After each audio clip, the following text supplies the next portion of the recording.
Existe un test ampliamente conocido que se llama el Myers-Briggs o MBTI. En este test, que es de tipología de preferencias de personalidad, vas a entender mucho de cómo te comportas en términos de tus preferencias, de tu personalidad. ¿Eso qué significa? Te voy a hablar de los 4 componentes que mide este test, porque vas a tener la gran fortuna en este camino del autoconocimiento de poder tener también esta herramienta, que es el Myers-Briggs o el MBTI. ¿Y qué ventaja tiene?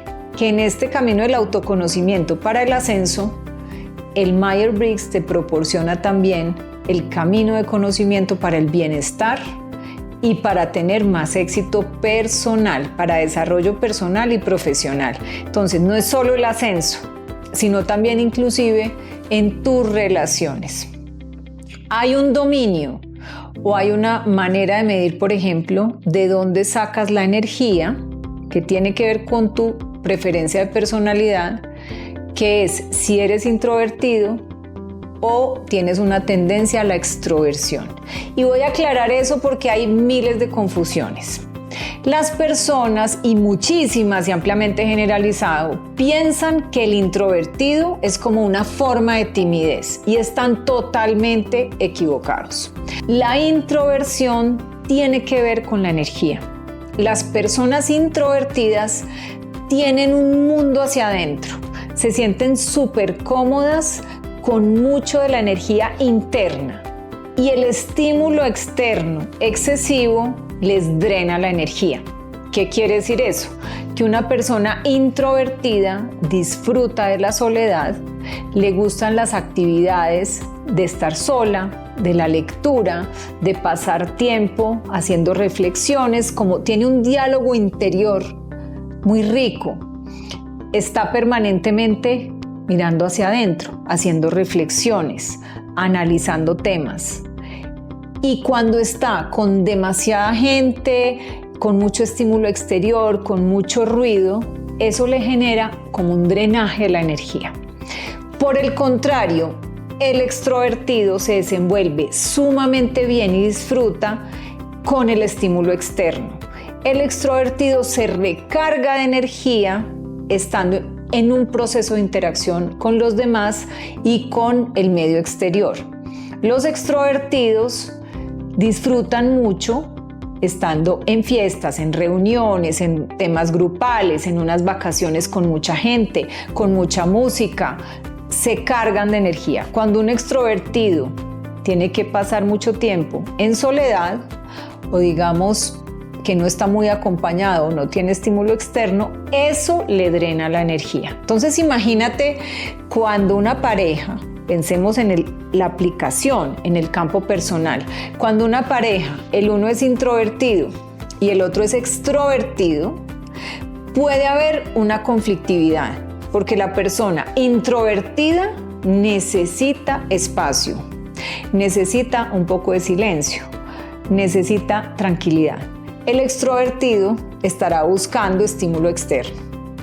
Entonces, esta tipología de preferencia hace que reconozcas claramente dónde fluyes mejor en términos de recarga de energía y de drenaje de energía. El mundo celebra e impulsa y está hecho para la extroversión. Los niños que son introvertidos muchas veces son mal juzgados porque los están siempre tachando o diciendo que son tímidos o que tienen una expresión de timidez y realmente no. La timidez es un miedo irracional a las relaciones sociales. Es como un pánico a interactuar. Eso es muy diferente a la introversión, que está ligada a la energía. Uno se sorprende cuando la gente no conoce estos conceptos, lo mal que se usa la palabra introversión. Entonces, ese es un campo que mide el Myers-Briggs y que al reconocerlo, terminas entendiendo un montón de cosas. Y también empiezas a ver en tus compañeros, en tus colegas y en tu familia, inclusive en los hijos, en los hermanos, en los padres, tú empiezas a ver en términos de cómo la persona se expresa, cómo tiene como esos reflejos de su personalidad, teniendo en cuenta este tema del manejo de la energía. Ahora, hay una segunda parte que tiene que ver con cómo entiendes el mundo y desde dónde. Desde la parte más de los sentidos o una parte un poco más allá, digamos que tiene una trascendencia más allá de los sentidos o más allá de los sentidos básicos. Esto también es interesante porque es la forma de ver el mundo. Como esto lo vamos a ver en profundidad, entonces no voy a hacer énfasis porque tiene su complejidad en la explicación y es mucho más útil cuando ya se tiene a la mano el reconocimiento de cómo es tu perfil de Myers-Briggs. Ahora, hay algo fundamental en Myers-Briggs, en la personalidad, que tiene que ver con si tomas las decisiones basadas en tus emociones o en tus sentimientos o de una manera más racional. En inglés es como thinking o feeling. Eso es clave, porque dependiendo de dónde estés, con más frecuencia tomando las decisiones, es la manera como te estás apalancando para avanzar en la vida. Entonces hay personas que están más basadas en sus sentimientos y en sus emociones para tomar decisiones y hay personas que están más basadas en elementos objetivos racionales como en variables de análisis. Quiere decir que casi que para tomar una decisión es como si tuvieras un Excel, es decir, pones los componentes, las filas, las columnas y pones todo de una manera muy racional.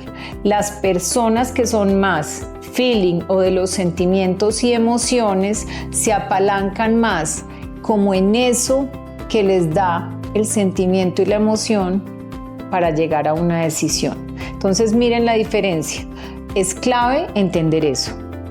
Ahora, hay un cuarto punto y es si eres un planeador o si eres una persona que fluye o improvisa en el día a día. Hay personas que tienen una preferencia con mayor frecuencia a planearlo todo. Yo les voy a contar mi caso, yo soy súper planeadora.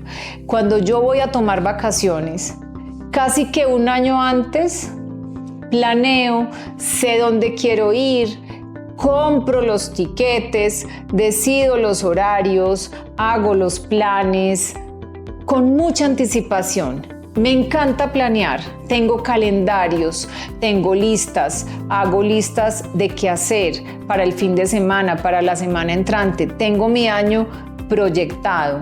Yo soy una persona planeadora, me gusta planear. Hay personas que son diferentes, que les gusta fluir y eso no tiene nada de malo, no es que sea mejor uno que el otro, pero hay que conocerlo para poder apalancarse en eso y entenderlo mejor. Cuando se hace coaching, tú le puedes decir a una persona que es planeadora, dedica de 7 a 8 de la mañana para hacer tal o cual ejercicio. Pero tú no le puedes decir a una persona que le gusta fluir esa rigidez horaria. Le debes decir, por ejemplo, en algún momento que tú prefieras a lo largo del día, durante las 24 horas, escoge para que hagas este ejercicio. Entonces, ¿sí ven la diferencia? Depende mucho de cómo esa persona se sienta bien y fluya, porque las personas que fluyen o que son improvisadoras, pero no en un mal sentido, en un sentido en que les gusta ir tomando decisiones en la marcha. Hay personas que el 23 de diciembre están apenas pensando qué quieren hacer en Navidad y dicen, la verdad, no sé qué hacer mañana, a dónde vamos, y van planificando sobre la marcha, que en realidad es tomando decisiones en el momento. Esas personas tienen esa preferencia, es más frecuente. Entonces, ¿qué pasa cuando se juntan un planificador y una persona que improvisa o que está fluyendo? También puede ser una fuente de conflictividad, porque el que planifica se desespera de no poder tener concretado sus planes, y el que improvisa o fluye le parece que es demasiado rígido, que lo encasillen y que tenga que tomar con tanto tiempo de anticipación una decisión, por ejemplo, de dónde ir a vacaciones. Entonces, el Myers-Briggs te da desde la tipología de preferencias de personalidad unas pistas de cómo prefieres ir por el mundo con la energía, tomando decisiones y haciendo la planificación, que son invaluables, porque en tu trabajo eso también es definitivo, pero imagínate en tu vida personal, en tus relaciones. Yo hay veces digo, las personas cuando tienen una pareja, lo primero que deberían hacerse es ese test, porque si hay un tema en extroversión e introversión muy diferente, y entre planificar o fluir muy diferente, puede haber a futuro muchos conflictos o puede haber unos entendimientos de antemano en la relación de pareja. Entonces, las relaciones familiares, las relaciones personales van a estar muy impactadas precisamente por estos temas relacionados con personalidad. Y en el trabajo, con tu jefe, con tus colegas o con tus reportes, esto es definitivo. Tú tienes que entender, por ejemplo, si una persona es introvertida en una reunión y depende de ti, es importante sacarlo del diálogo que tiene en la mente y hacerlo hablar, que se exprese, que participe. Tú estás en una sala y estás pidiendo opinión de las personas. Lo más natural es que los extrovertidos, cuando hagas una pregunta, salten a participar. Y lo más común es que quienes son más con tendencia hacia la introversión se queden callados pensando y reflexionando. Si no logras que esas personas se expresen y hablen, te vas a perder ideas analizadas muy valiosas. Entonces mira lo útil, por ejemplo, para un tema de desarrollo de carrera en la organización tuyo y de los demás que trabajan contigo. El Myers-Briggs, ¿dónde lo conocí? Haciendo mi maestría en la Universidad de Harvard. Quiere decir que se utiliza en las universidades más importantes del mundo y se utiliza para temas de liderazgo. Yo lo vi la primera vez en una materia que se llamaba Managing Self, People and Teams, que es gerenciándose a sí mismo, a personas y equipos de trabajo. Y ahí, un punto de partida precisamente era el Myers-Briggs. Cuando le vi la utilidad, el fundamento, la profundidad que tiene conocer la tipología de preferencias de personalidad, porque además lo desarrollamos ampliamente y además todo lo que aprendí en Harvard con este test lo vengo aplicando desde entonces, desde hace más de una década, pues lo que dije es, esto es una información muy valiosa para ser compartida y muy valiosa para el crecimiento personal, para el bienestar personal y familiar y para el desarrollo de la carrera de las personas. Lo que he visto en mi experiencia desde que aprendí eso es que lo primero es que decidí certificarme como coach y precisamente también en la herramienta de Myers-Briggs. Estoy certificada en esa herramienta y lo que vi es que en la aplicabilidad, cuando las personas entienden la herramienta y el uso que tiene, llegan a otro nivel. Tienen un estadio profesional mucho más arriba que donde empezaron. Así que esta es una gran oportunidad. En la ruta del autoconocimiento, conocer la tipología de preferencias de personalidad te va a llevar al siguiente nivel.